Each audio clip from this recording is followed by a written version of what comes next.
Good morning, good afternoon, good evening, good night, wherever you are. Thank you for joining me again for another live Q&A session here on my channel.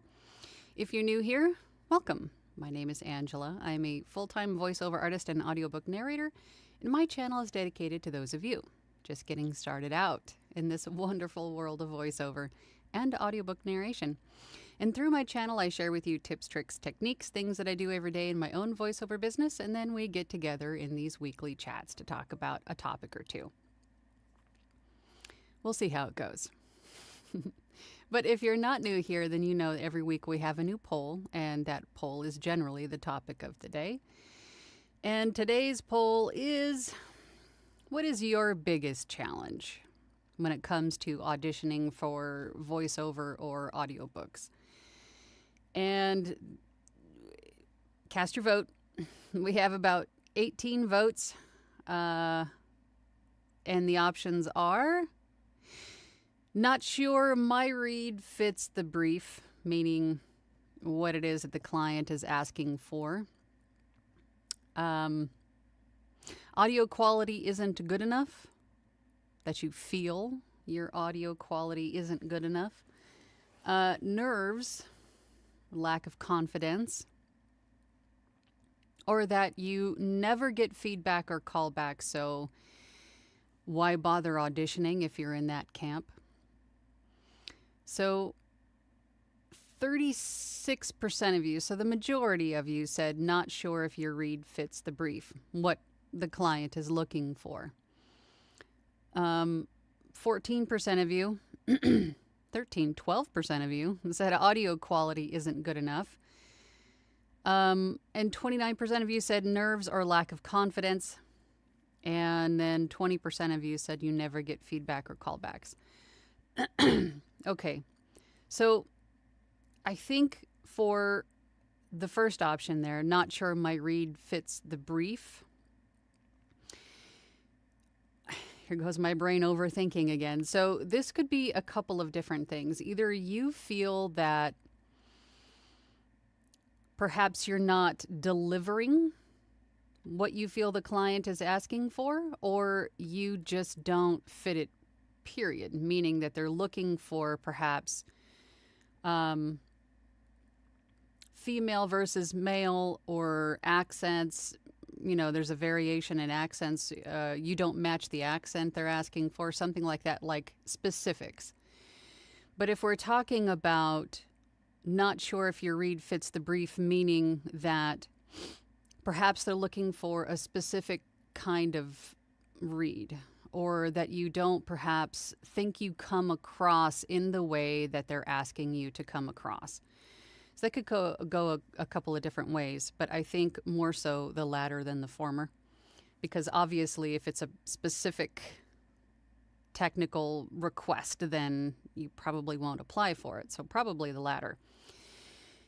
And that is one of the most important things about submitting an audition or, I guess submitting an audition is that you have to understand what you're reading.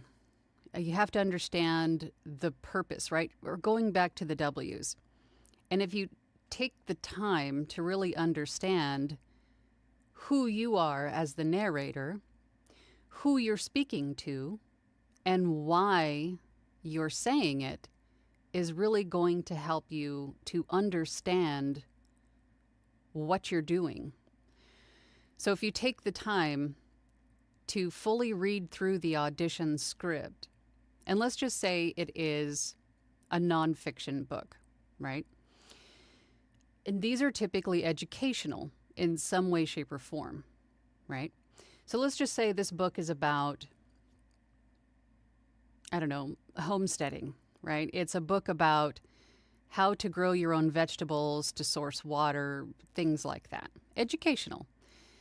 So you, as the narrator, are the voice of the author, giving information to people who are seeking it, this particular information.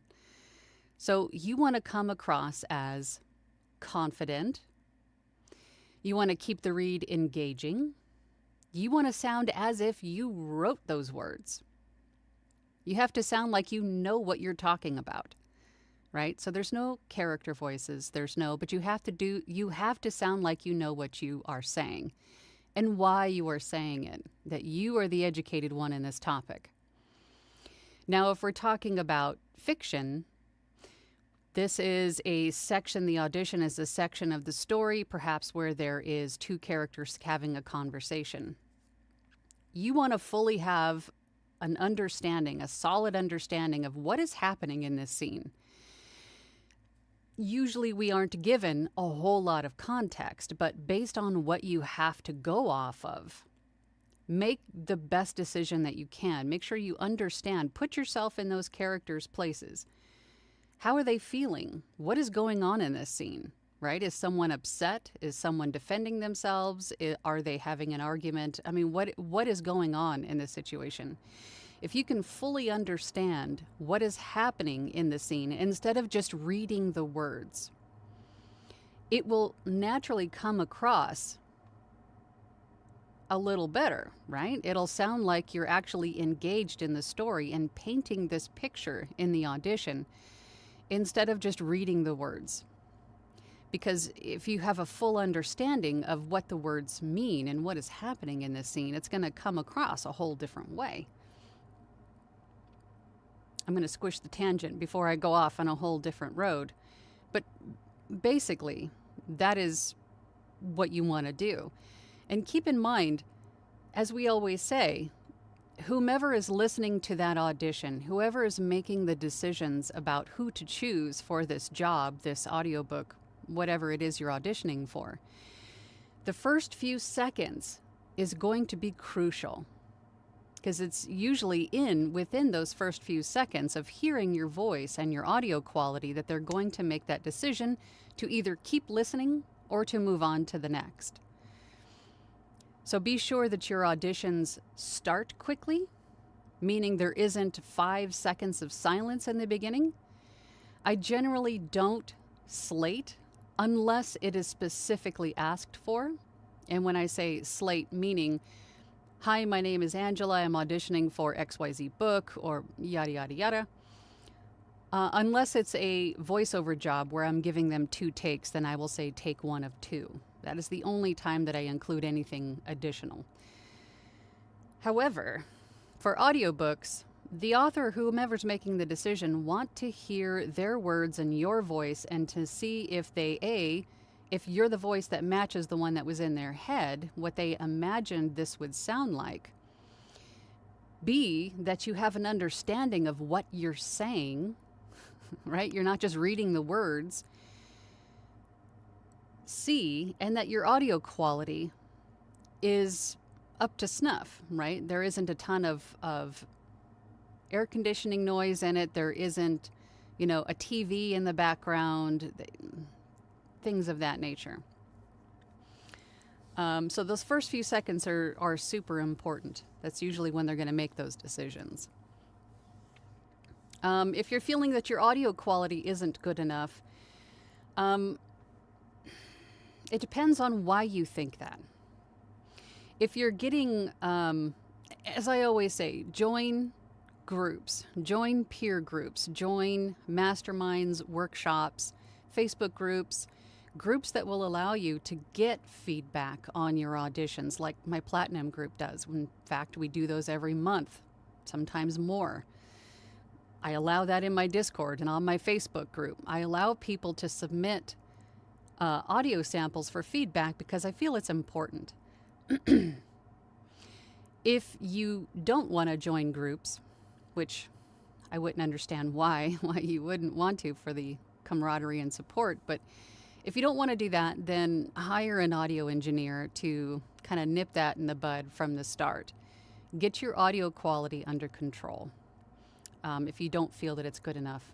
But you might just find, if you do find groups to join that will allow feedback on auditions and things, you might just find that there's nothing wrong with your audio quality. You just maybe think that there's something wrong with it.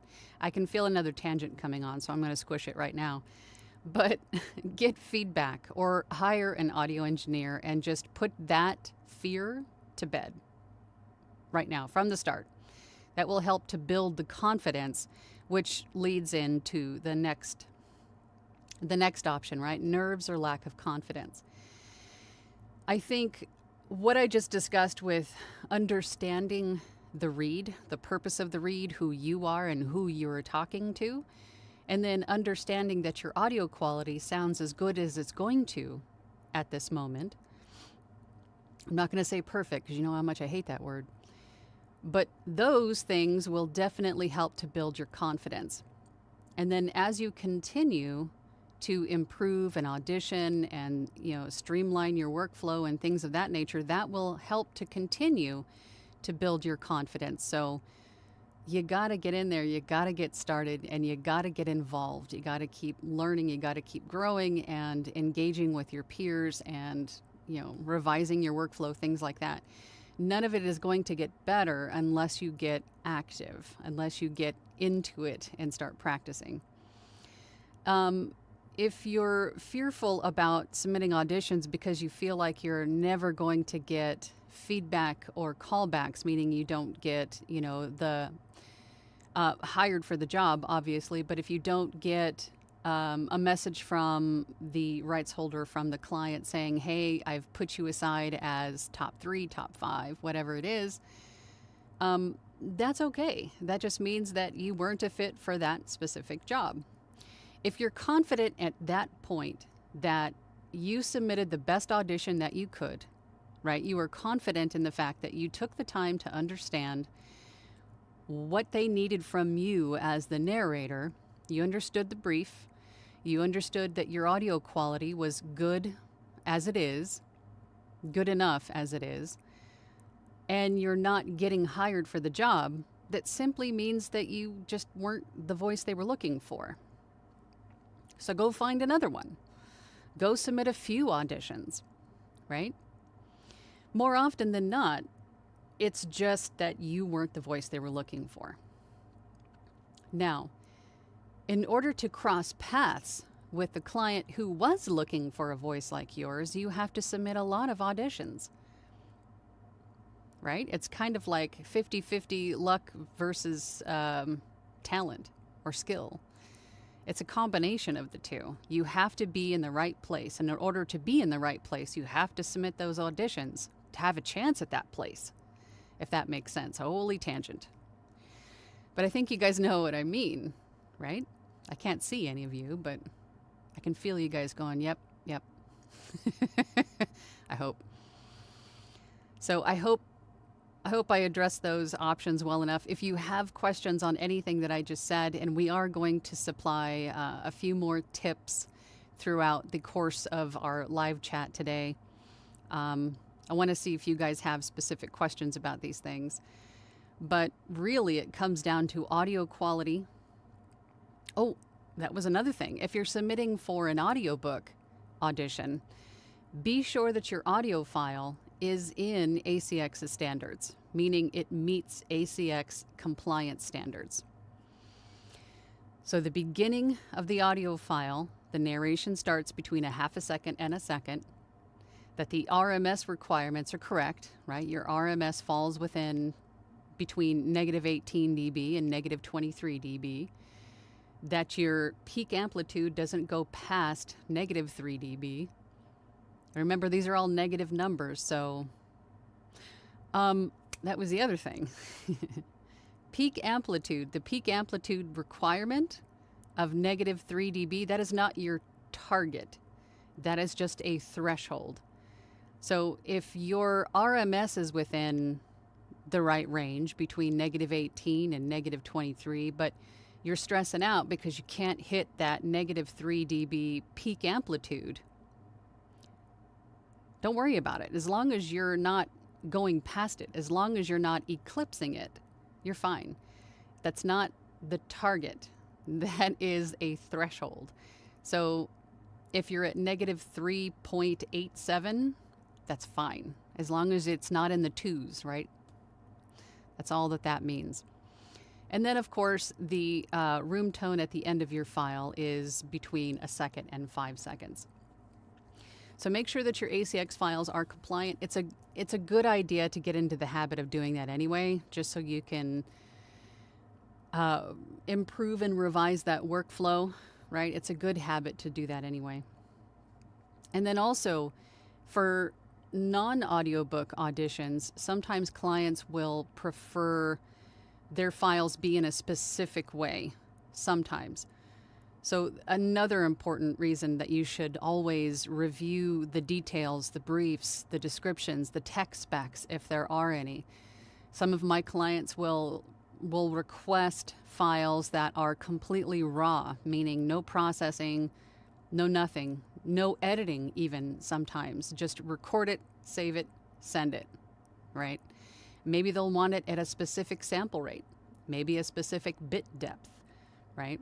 Maybe they'll ask you for 30 seconds of silence at the beginning so they can do the processing on the file on their end with some clean room tone.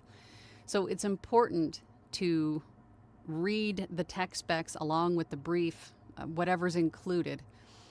Because if it's an audition and they're asking for specific file requirements, if your file doesn't meet those requirements, it's not even getting listened to. It's just getting scrapped. And you went through all the trouble of understanding all of the W's for nothing. Right? So these things are important. Make sure that you're reading them and adhering to them and then giving the client what they're asking for. I hope that makes sense.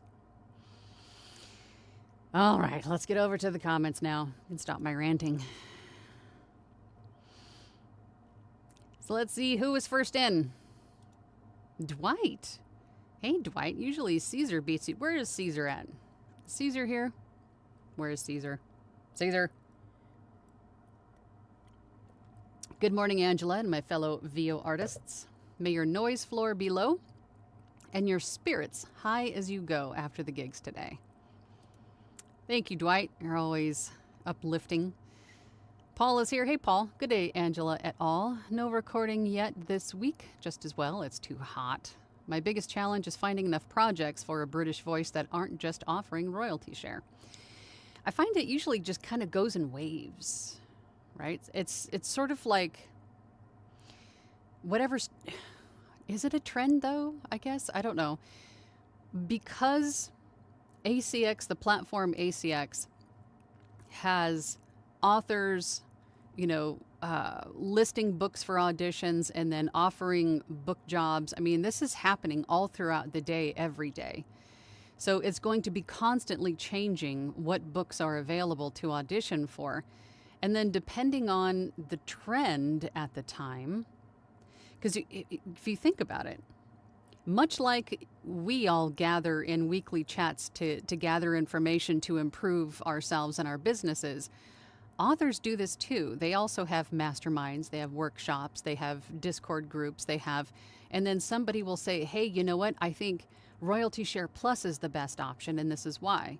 And then some of the other newer authors go, you know what? I'm going to try that. That sounds like it's perfect for me. That kind of stuff happens too. So I see that on ACX a lot, that it's sort of the trend shifts quite a bit, right? You'll see the majority of books at one point be just per finished hour because they just want to pay for it, be done with it, and not have to share any royalties going forward. And then sometimes it'll shift to just royalty share because maybe I don't have a whole lot of upfront capital to pay someone, so I'm just going to go with royalty share for now. But then maybe my second book, I'll have the capital to do, per finished hour. So it's going to change, I guess my point. The trends are going to change quite a bit. So if you're seeing royalty share a lot right now, it could possibly change pretty quickly. So my point is always be checking in with ACX periodically throughout the day. And if you have the ability to audition for a book as soon as you see it, then do it. Because again, if you look at all these things from the author's perspective, from the other side, they are probably going to have hundreds of auditions on their books. Now, if you're sitting in the author's seat, from their perspective, holy Moses, I don't have time to go through all of these auditions. I'm going to go through the first 50 quickly, if they even get that far, and just see if anybody piques my interest. If anybody catches my attention, or if their audio quality is good enough in the first couple of seconds that, I continue listening.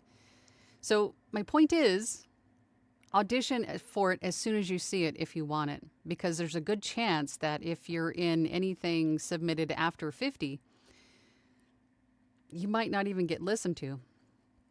And some authors do. Some authors will go through every single submission. But I can't see in this day and age with everybody being so busy that they do that. Crazy. Paul then says, that was a duplicate. Donnie says, I have started to move into my per finished hour, so my confidence is definitely lacking. Now, hello, Angela and all the beautiful people. Sit down, grab a donut and a coffee, and watch Angela do her magic. I don't know if it's magic, but thank you, Donnie. But yes, grab a coffee, grab your donuts. At my appointment with the surgeon, hopefully I get done in time for the beginning. Holy Moses. Well, good luck to you, Donnie. We'll be thinking about you. Hope everything turns out okay. Lisa says, Happy Canada Day. That's right. Happy Canada Day. To all my fellow Canadians in the group, good morning, Angela. Good morning to you, Lisa. Just found out that ACX promo codes are only good for Audible US and UK. Has anyone been able to acquire promo codes for other countries? I am not able to find anywhere on ACX where I can even ask. That's a good question. I don't think so. I think they're only available for the 2 countries. I don't know. Maybe they'll extend it further at some point. Sean is here. Hey, Sean. I picked no feedback callbacks, but my real challenge isn't hearing back. I get responses about 1 in 4 auditions. It's usually rights holders that ghost me after expressing interest. And sometimes they do. Sometimes they will respond and say, you're in the top 5 or you're in the running or I favorited you. Maybe they'll tell you that just to give you a heads up and maybe ask about your availability at that point. And sometimes they don't. Right? I mean, it could very possibly be that you were in the below 50 that they didn't even listen to because maybe they found the right voice or the closest to it in that first 50 that they listened to, using the example I made earlier. But one thing to remember, not specifically for you, Sean, but for anybody watching, is that if an author has hundreds of auditions to listen through or to, consider for this book, they're not obligated to go through and give everyone feedback. I think that's asking for too much. If you're sending a note along with your audition that says, hey, thank you for considering me. Thank you for your time. I really connected with this book, which I recommend you do, by the way, when you're submitting an audition. Here is the best take that I have for you based on your preferred style, or something that conveys that you paid attention to what they were asking for, and that perhaps maybe something in that book connects with you, resonates with you, that why you feel you're the right choice for this book, or you're excited about this book in some way, shape, or form, right? I recommend you do that. But to be honest, these authors they're not obligated. They're not required to give you feedback. Really, it just comes down to, are you the right voice or are you not, right? So you can't take it personally. You can't take it personally if they ghost you, or if they don't give you feedback, or you just can't expect them to do that all the time. There's just probably too many.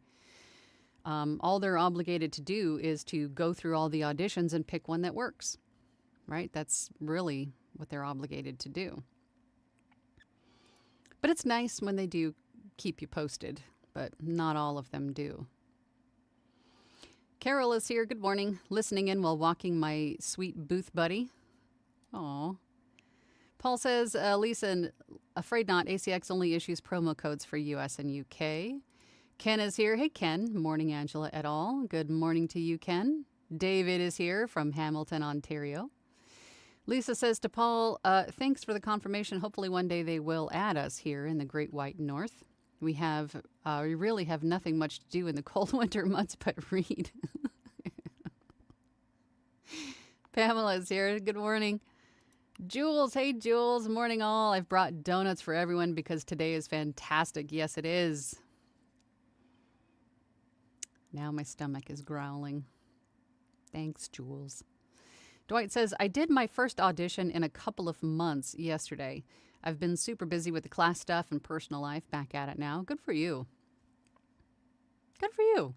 Hi, Angela and everyone. I brought blueberry oh, that sounds good. I like my fritters. They're so bad for you, but they're so good.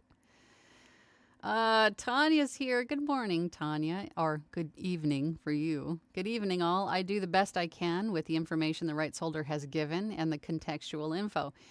And sometimes when it comes to audiobook auditions, sometimes they will upload an entire chapter.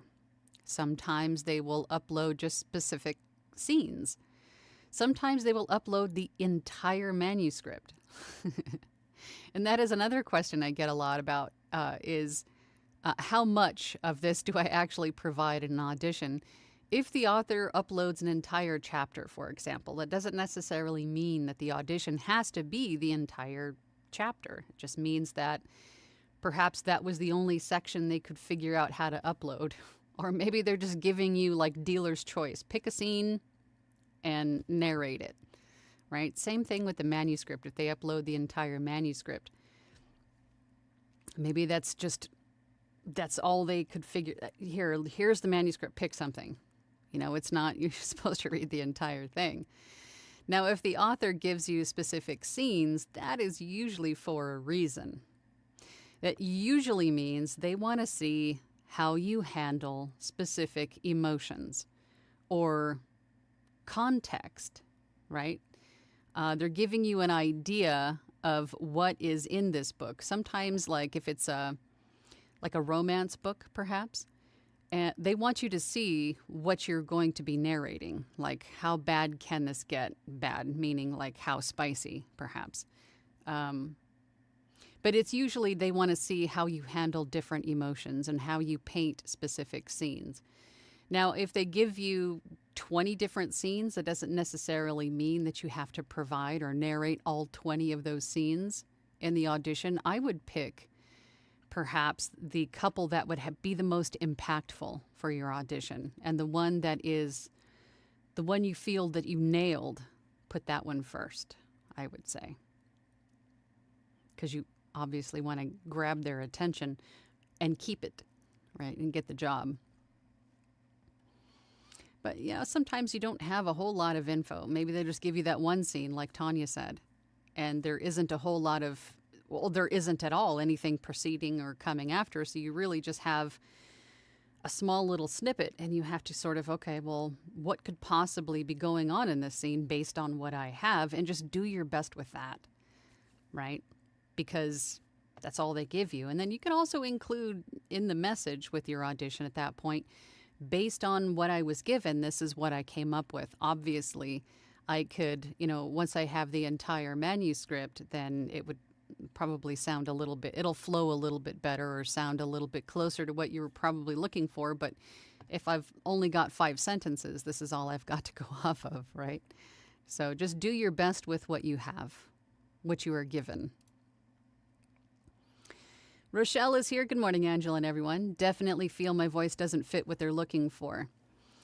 So I have to ask, Rochelle, is it because you feel that,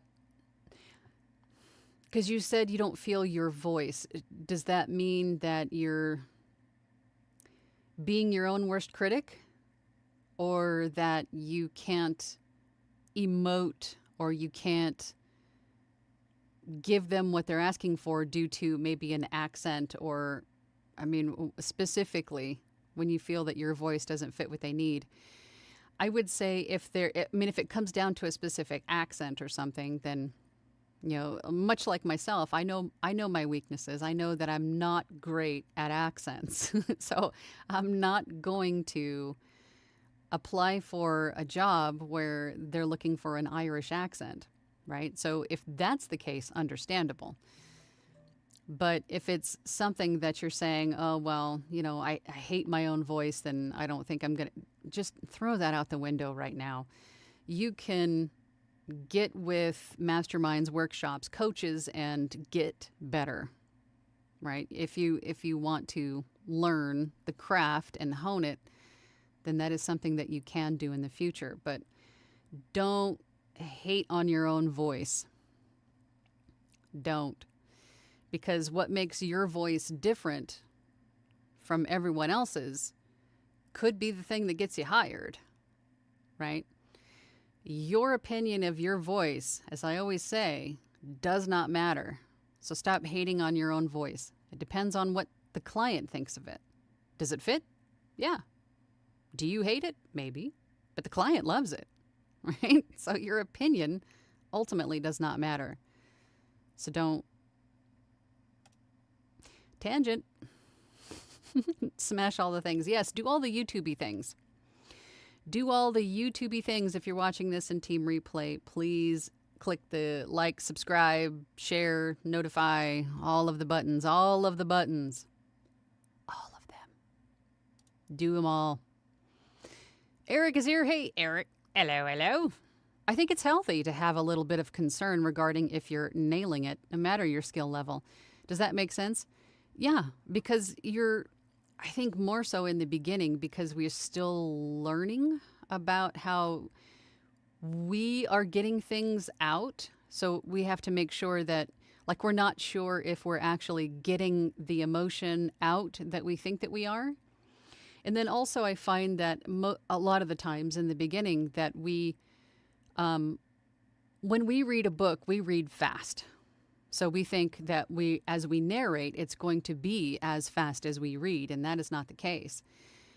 Newer narrators tend to read very, very quickly, and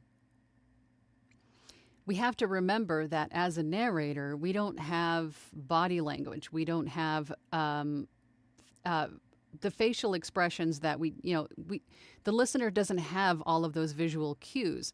They're not following along with us as we narrate. So we have to slow down at least 25% sometimes, to slow down, to paint that picture, and to give meaningful pauses. And, again, making sure that we're understanding what we're reading, why we're reading it. And sorry, my phone is so loud. But understanding those things will help you to nail it, right? And again, get training, get with groups, get in masterminds, right? Start working on these things and understanding these things and practicing these things with your peers. So, like my platinum group, can do nothing but help, right? Eric says, don't know which one of the poll answers that falls into. Maybe the first one. Not sure my read fits the brief because you don't really feel like you're nailing it, perhaps. Tanya says, I also try not to rush into it and try several different takes. That way it's the best I can do. And if I don't get it, it just wasn't the right fit. Exactly. Exactly. And sometimes if you're given just that little snippet to audition with and no real context as to what's happening in this book or what happened just before or just after, you just have to do your best with what you have, right? And make sure that you can maybe picture what is happening in this scene and what is happening from the viewpoint of every person in it, if it's fiction, and just do your best with that, to emote that, to get that to come across, to paint that picture. Again, if it's fiction, depending on how it's written, you can usually tell if it's kind of, if the author's having some fun with it or if they're just being sort of straightforward and deadpan with it. I mean, you can kind of tell based on how it is written. So, and if that's the case, if they're being a little bit, they're having some fun with it, they're being funny, then let that come through, right? Let that come through. Janelle says, hi, Angela. Hi, everyone. Sometimes my nerves get to me until the second or third take. Then I just have fun with it. And sometimes you got to do that. You just got to read it out loud a couple times, maybe in a couple different ways, and then maybe something in it will click at that point. You just go, oh, I get it now. And then give it your best take. I find that most of the time, once we take the time to read through it and understand where the characters are coming from, or we understand the W's, sometimes the first take, like our first instinct, is usually the right one. But sometimes, and a lot of you will know what I'm talking about, sometimes it's going to take a few different reads getting through it, and then you go, oh, okay, now I understand what they're saying. Because maybe it's not as, straightforward as they hoped it would be. And it helps to relax, right? Not be so rigid while you're recording, because you can hear that too when you're recording. Relax. Have fun with it. Sage is here. Hi, Sage. Good afternoon, everyone. As a newbie, I haven't graduated to this level yet, but always looking to learn and improve. You can be a newbie in submitting auditions. Don't tell yourself that you can't do it because you haven't graduated some point yet. And not just for you, Sage. Don't hold yourself back because you haven't done X, Y, or Z, indicating graduation. That's procrastinating.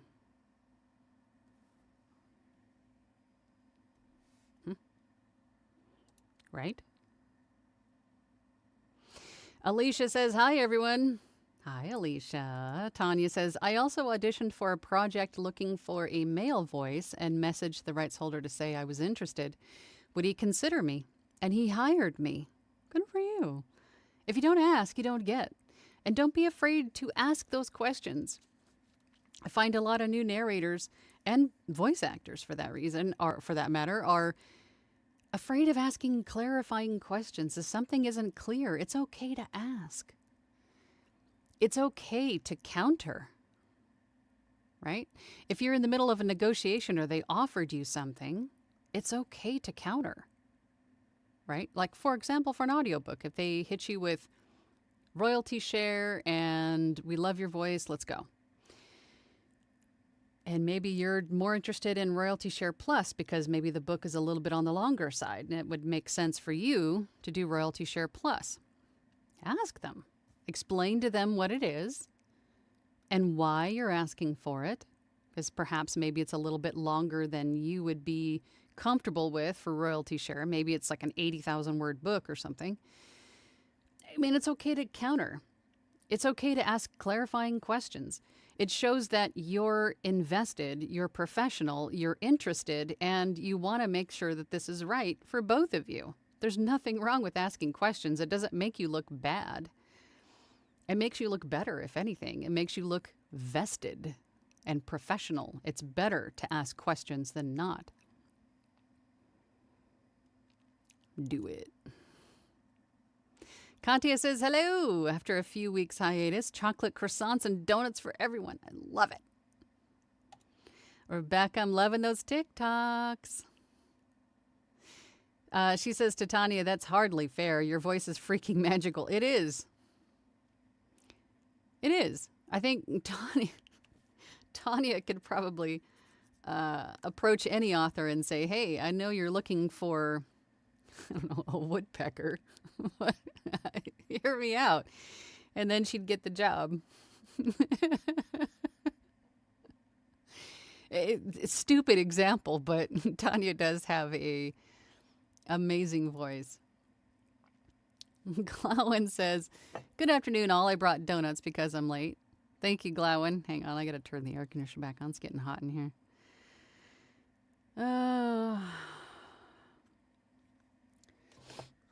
Okay. Glowin says, also, not at home just yet. My poll answer is that I lack the confidence, and I think it might, or probably does, come through in my reading.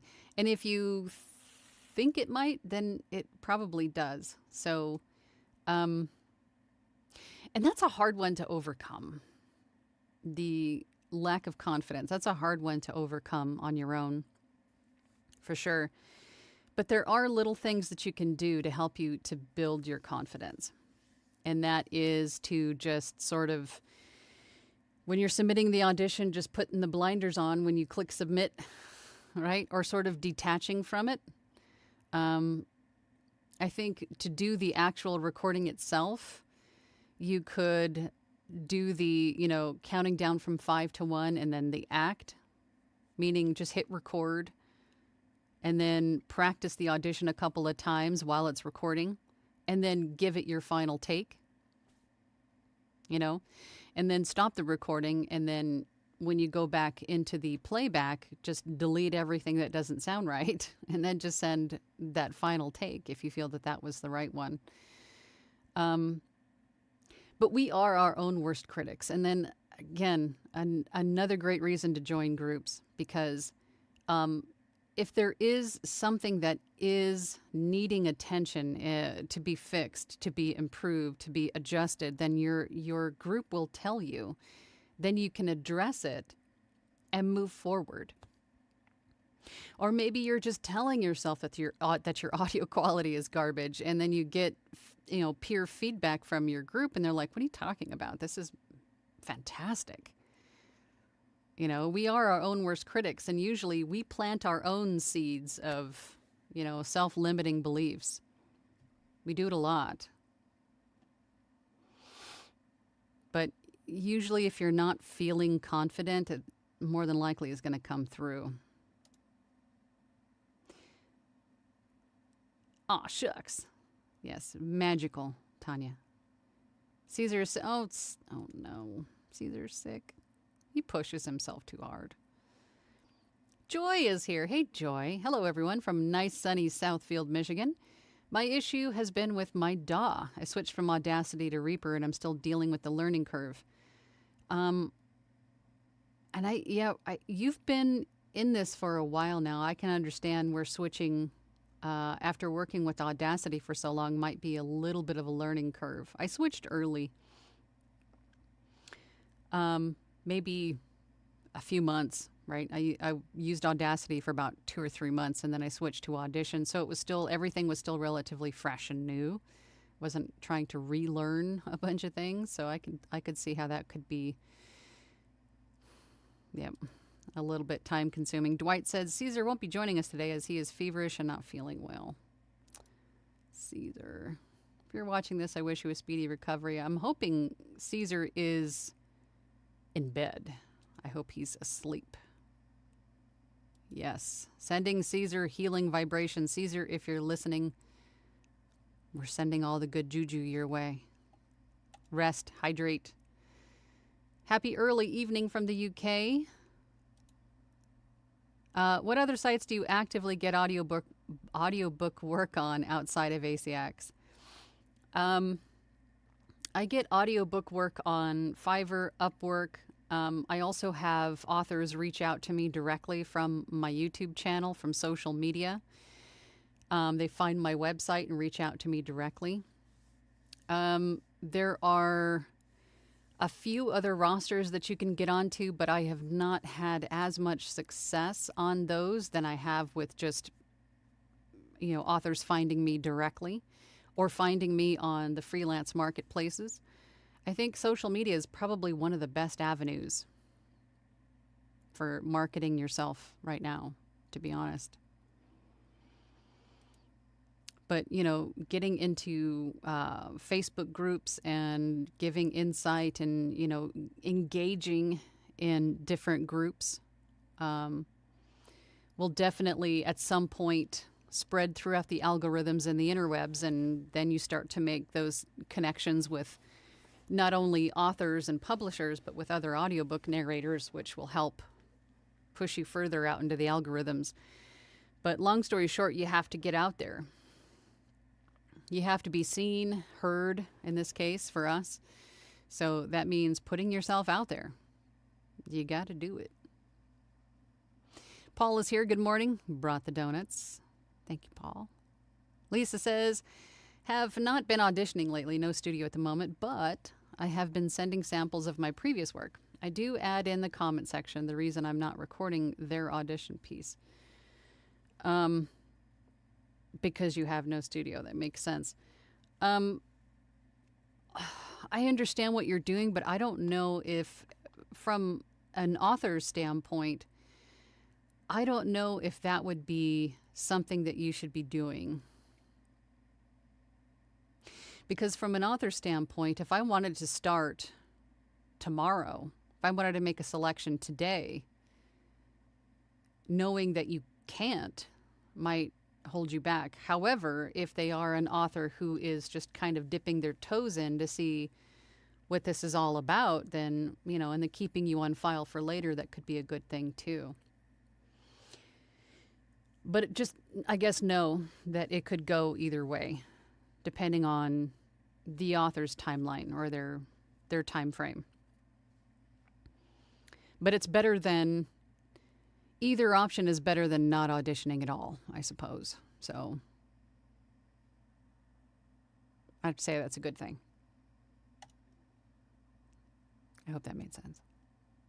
Some rights holders are replying that I'm sending them the wrong audition. Some are giving me feedback that they appreciate that I'm sending them something. Well, there you go. So if that's the case, then I guess keep doing it. Katya says, I've finally settled into my new dream apartment. Congratulations. Any thoughts for a room treatment on a fly? One that doesn't require building something. My ceilings are quite high. Currently trying out my closet.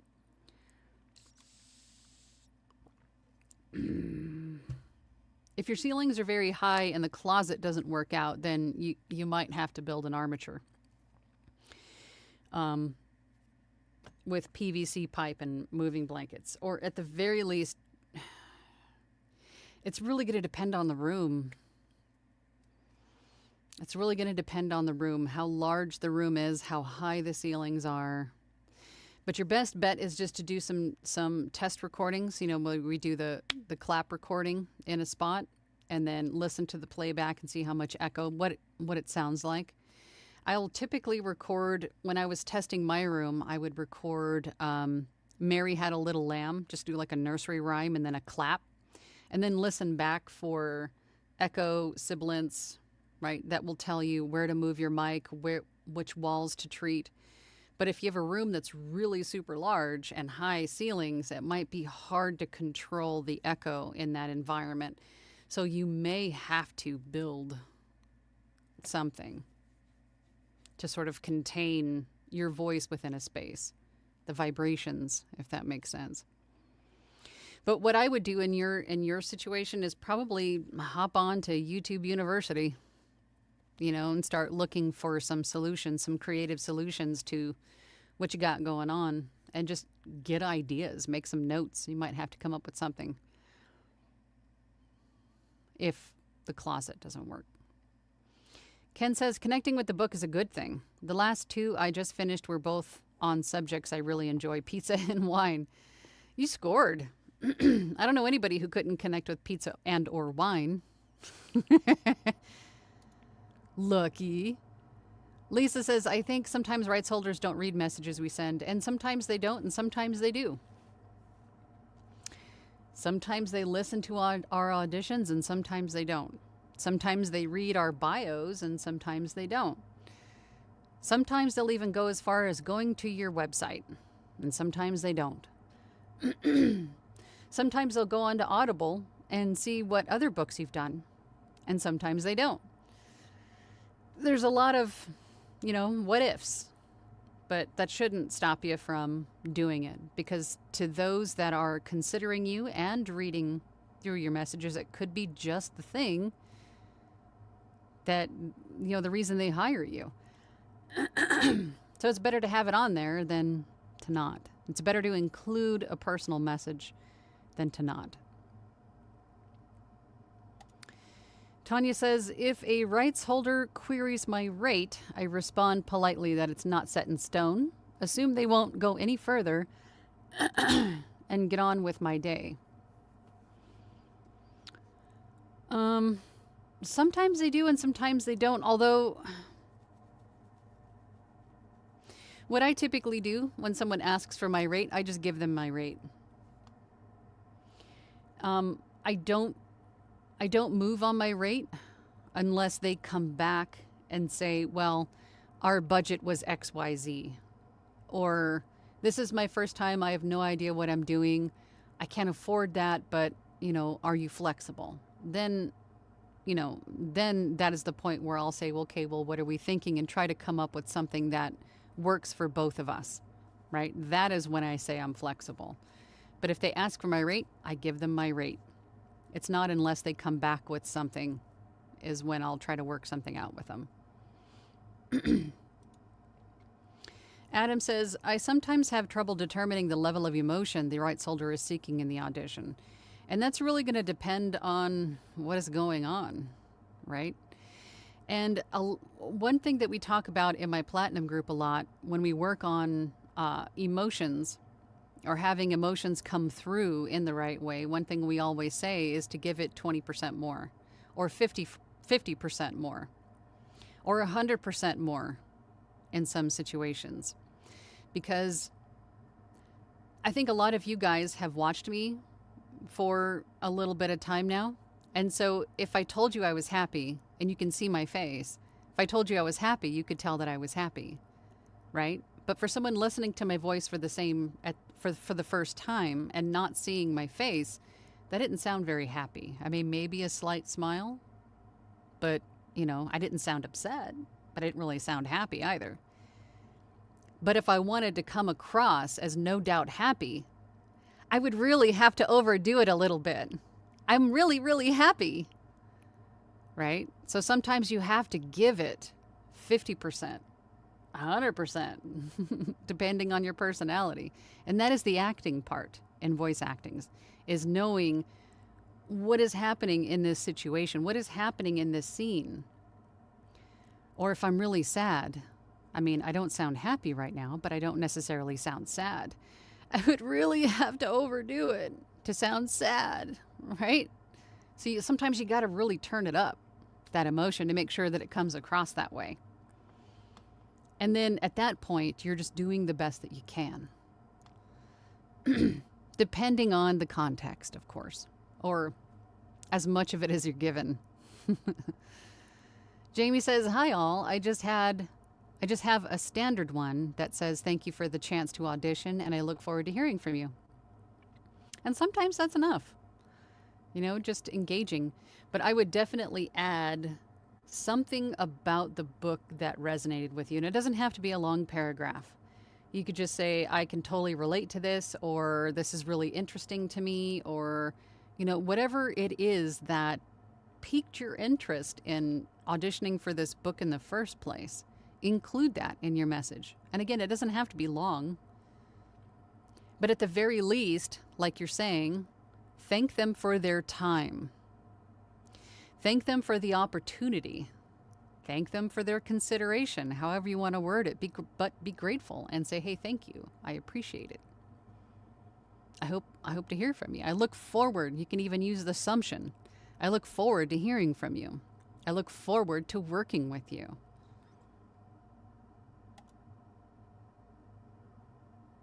Mark Samuels is here. Good morning to you, Mark. Eric says, Jamie Rod, you're welcome. Rochelle says, my voice is a bit low and sultry sounding. Was great for on-air radio and commercial ads. I'm good with my voice, but I don't think how-to books was sultry. No, but there's a lot. There's a huge umbrella genre that you would fit into just perfectly if that's how you describe your voice. Low and sultry? Girl, you need to get into the spicy book world. Romanticy, right? Just romance. You've got a lot open to you with a voice like that. Carol says, I had to learn to love my own voice. It takes some getting used to. Relatable. 8 years later, I still can't listen to stuff that I have done. If someone is scrolling through YouTube, I'm hanging out with my mom or something, and something I did comes up on her feed, I'm like, ugh, turn that off. I can't listen to it. Still, 8 years later, I can't. I don't know what it is. Maybe it's my introvert. I don't know. Relatable. I mean, I can deal with it right now because I have to submit the job. That is like my purpose. But if I don't have to listen to it, I'm not going to. Rebecca says to Rochelle, I promise you never know. Your sultry could be someone else's grounded. It's super subjective. That too. It falls under your opinion of your voice doesn't matter. It is very subjective. It's a good point. Tanya says to Rochelle, there is definitely a market for low and sultry outside of the how-tos, though. Kat says, I know I'm going to have to slow down when I narrate. I read aloud too fast. Also, I've heard most people don't like their own voice because we normally hear it through our head, so it's weird. You're used to hearing it inside your head. You're not used to hearing your voice outside your head. So it's a wholly different thing. It sounds different. It's just so foreign. Unless, and this is typically for, generations, maybe older millennials and older, right? But for the newer generations, they grew up on social media and making content, from birth. So as soon as they could talk, they're making content. So they might be a little bit more accustomed to hearing their voices outside their head, but for us older folk, not so much. So it takes a little bit more getting used to. Exactly. It's a whole different ballgame. Natalie says, good morning. Been busy, but glad I could pop in for a bit today. I'm glad you're here. Ben, where have you been, Ben? Haven't seen you in so long. I hope you're all right. Hope you're doing well. Yeah. Tony the Woodpecker. James says, we're our own worst critic. That comes through for me as I get told that I have a podcaster type of good quality mic voice, but when I listen to my audiobook recordings, I hate it. And that's so funny because it's the same voice. It's the same voice. It's the same voice. It's the same setup. But when you're applying it in a new way, your brain is telling you this is not a podcast. This is an audiobook, even though it's all the same equipment, right? Same mic, same voice, same environment, same. And you're like, this doesn't belong here. This belongs over here. So it's just your brain. But you do get used to it. You do. Glowin says, okay, home now. Had a happy birthday to Canada Day lunch with a buddy. Good. I'm hungry. Tanya says, remember, they can't see you. They don't know you. And as far as they're concerned, you're a seasoned professional. Exactly. Fake it till you make it. And join a group for feedback. Platinum rules. My hair fell. It's not as poofy. right, stop messing with your hair, Angela. Dwight says, Caesar and I met for a little bit this morning, and I sent him back to bed. He has a flu variant. Oh, no. I know he was beating himself up a bit, and he does not want to let people down that he is working with. Yes, I understand that feeling, Caesar, but you have to take care of yourself first. People will understand that you don't feel well. Most people have not been well themselves at some point or another and will understand that your body needs to recuperate. So don't be too hard on yourself, Caesar. Listen to your body. Dwight says, don't forget to tickle the like, follow, and share buttons for Miss Angela. Yes. Don't just flirt with them. Smash them. Hit them, click them, whatever you want to call it. Yes, please. Paul says to Rugi, try Authors Republic. As a fellow Brit, I've had better success rates with them than ACX. Yeah, and keep in mind that ACX is just one platform. I'm telling you, if you just do a Google search of audiobook publishing entities, production companies, something of that nature, you'll find tons of them that you can reach out to, see if they have an in-house roster or if they hire freelance talent. I'm telling you, do a little bit of work and you will find the answer to most questions, right? And in terms of finding work, it's not a secret. It's out there. You just got to go look for it.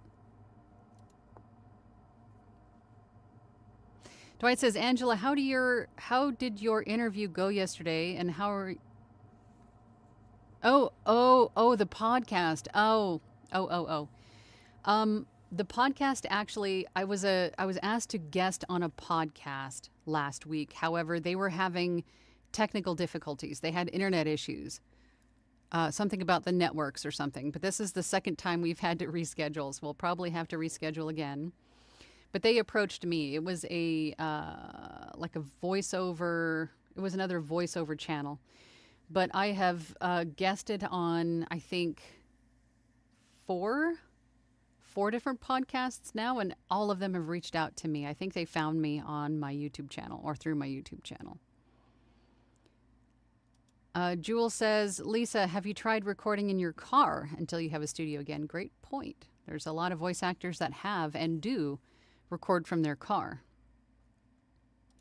Lisa says, no, my mic and gear are in a storage container waiting for my new house. Makes sense. To be finished. Should be up and going again by the end of July. Well, that's not that far. Not that far.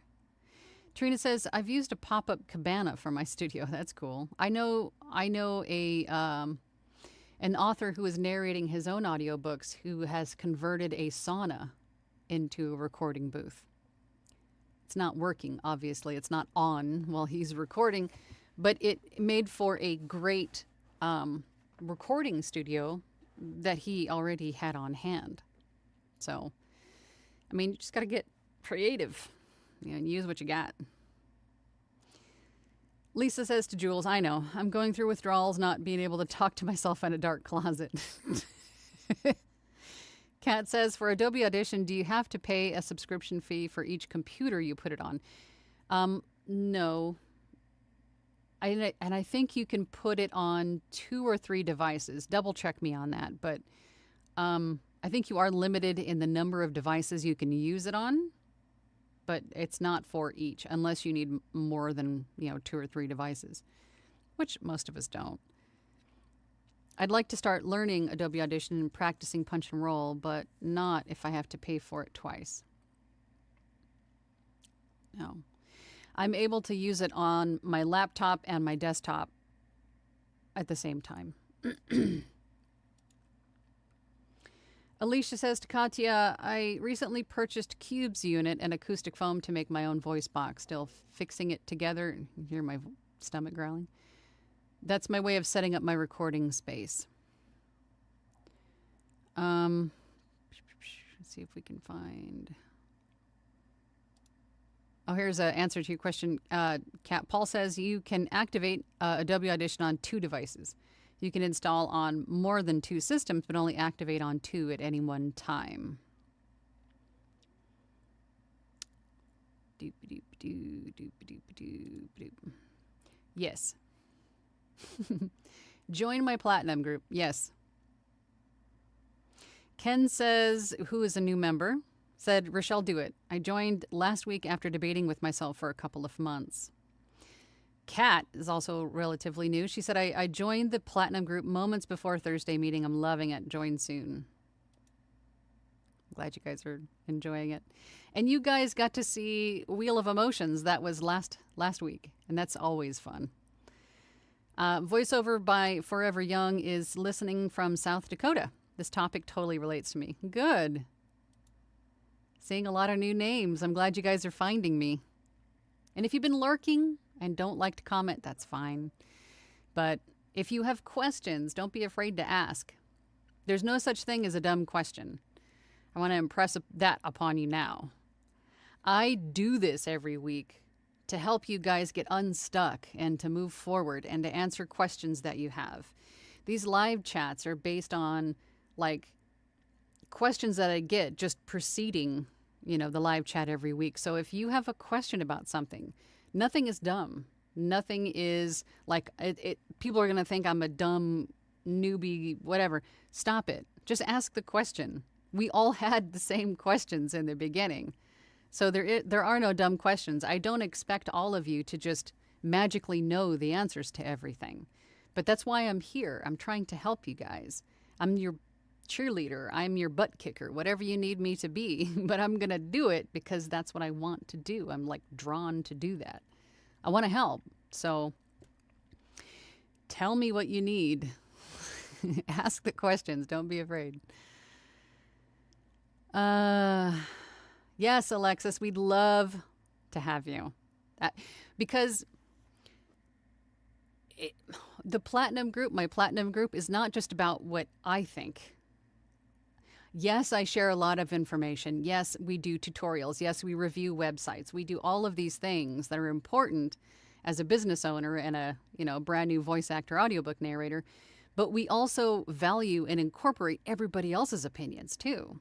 Everybody has different backgrounds and different experience levels. And some people even have additional skills and talents that they bring to the group, like web development and demo production and organization skills, acting, like we have stage actors. I mean, we have so many different people with different backgrounds and experience and skill levels that everybody pitches in. And then it's an amazing dynamic. So do it. Do it. We have a great group. Katya says, I missed the suggestions about Cube's unit. Thank you so much. And Jules, come on. Get in there. Get into the Discord. Get into the Discord, Jules. Jules, all right, Platinum. Jules just joined. She needs to get into the Discord. She's awesome. She'll fit right in. Glenn says, wow, I just looked at Voice 123. Even the top paid membership, you only get matched to 80% of matching projects for $2,200 a year. That's ridiculous. I know. Glenn says, the free option only matches you to 1%, so they just toss random books into your query. The free option on most of these pay-to-plays, this is why they're called pay-to-play. The majority of these pay-to-play websites, like voices.com, Voice123, Bidalgo, so on and so forth, you could have a profile on these sites for free. But more often than not, you cannot audition. You cannot do anything other than just to be seen. And the likelihood of that is going to be low because you just joined, you've probably got you've got nothing booked. Right? You've got no reviews, you've got no feedback, you've got nothing. There's going to be... So in order to get auditions and have the ability to audition, you have to be a paying member, and there's usually different tiers of membership. Obviously, the higher the tier, the more you're paying, the sooner you're going to see an audition when it becomes available. And by the time it travels down the tiers of membership... So, I mean... Joining these pay-to-plays is a great opportunity, but if you're not one of the top paying members or don't have a ton of experience, the likelihood of getting jobs on there is sort of a crapshoot. It's roulette, really, because I've seen it go either way. I've seen people that have, experienced people that have gotten nothing on any of these pay-to-plays. But I've also seen brand new people go in there, join day one, submit an audition, and win a job. So, but I want you guys to have the information so you can make an educated decision and, decide whether you want to take that shot or not, right? But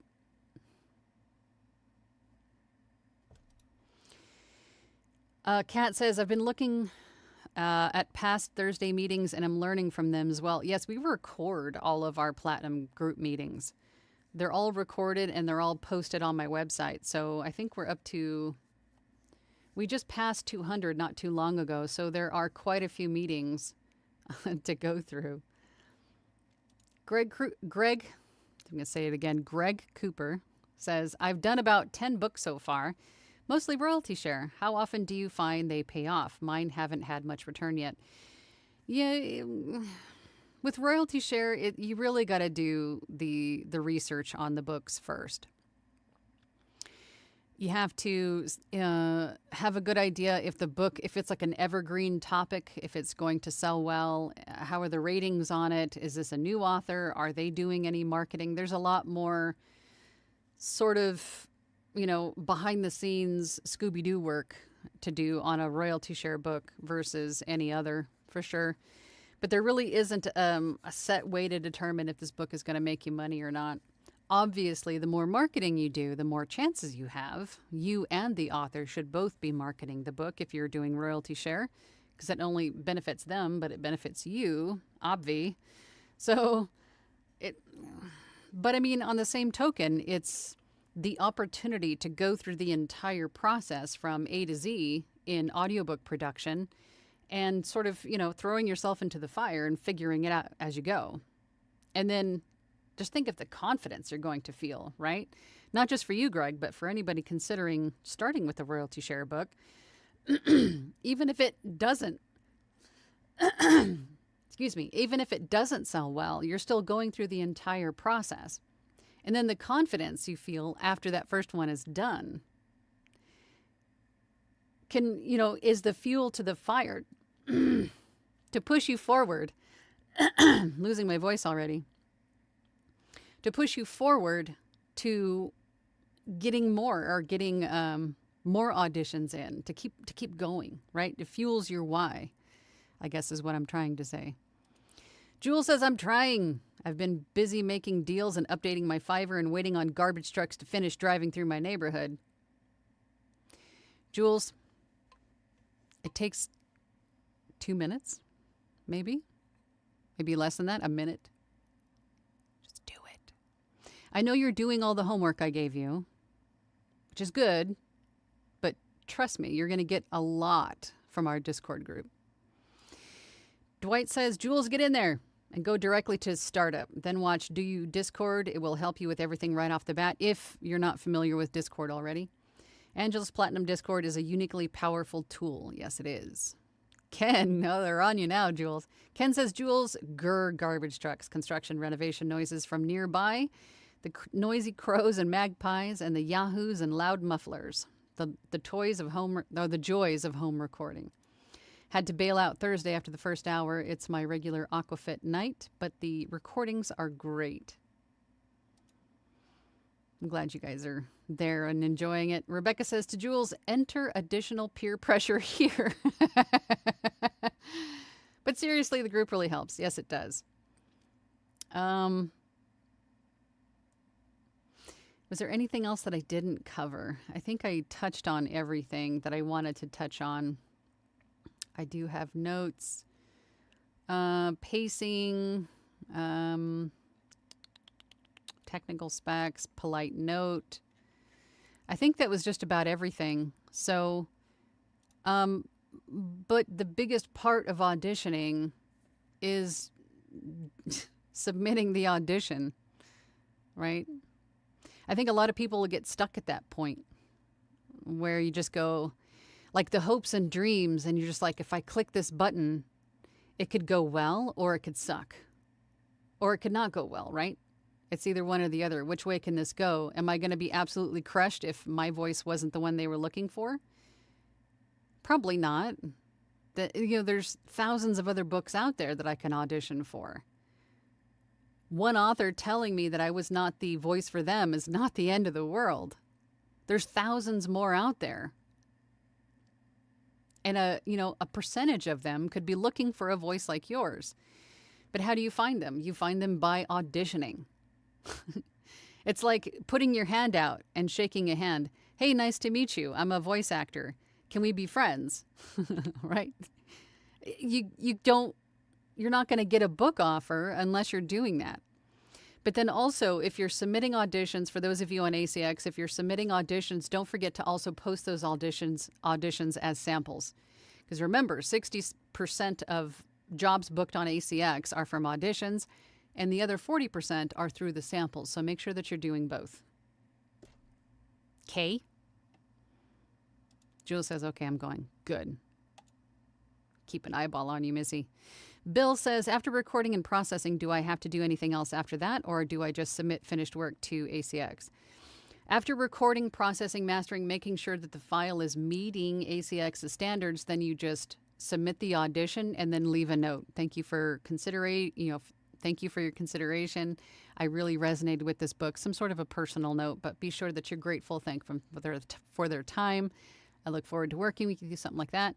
And then take that audition and submit it as a sample as well. Dwight says to Jules, yeah. Ken says, only 12 likes. What? Come on, people. Help me out. Click. It's free. Just do that. Thank you. Carol says, I found those who write a memoir for royalty share don't seem to be motivated to market. It's a passion project, if that makes sense. That's been my experience. Yeah, and you're going to have, just like us, you're going to have all kinds of different mindsets, purposes, whys, directions, preferences. It's a wide, wide world out there. So, not everybody's going to think the same way that you do, right? So go out there and experience it. Tanya says, remember that you're talking to a friend, not projecting to the back row in a theater. Dwight says 38 clicks on refresh. Thank you, Dwight. And since we're talking about audiobooks, I don't think I've mentioned it on live yet, but I am now the adjunct professor on a VO's Journey Academy. I'll be taking on the Audiobook Section one time a month, and then we'll also be popping in there for some script workouts once in a while. So I think I even linked it down below in the description. If you want to check out a VO's Journey Academy, or for the join the Academy Voices, if you guys are familiar with Anthony Pica. He was actually my coach years ago, and I coached for him a few years back. And now I'm back. So now I'm going to be a VO's Journey coach again, and possibly more in the future. So we'll see. But if you guys want to check it out, it's a full academy with, a ton of different coaches and a ton of different topics, and help get me to where I am today. So please consider checking that out. Or if you want to work with me directly, you can find those links or that information on my personal website, voiceoverangela.com. But until then, if you have anything that you guys want to talk about in these upcoming live chats, then please put those in the comments below this video and do all the YouTube-y things, click all the buttons, so on and so forth. But I'll see you guys next week. My Platinum group, I will see you guys on Thursday. We'll be reviewing Group Delta's auditions, so we'll be doing that. But other than that, I'll see you guys next week. See you later. Bye.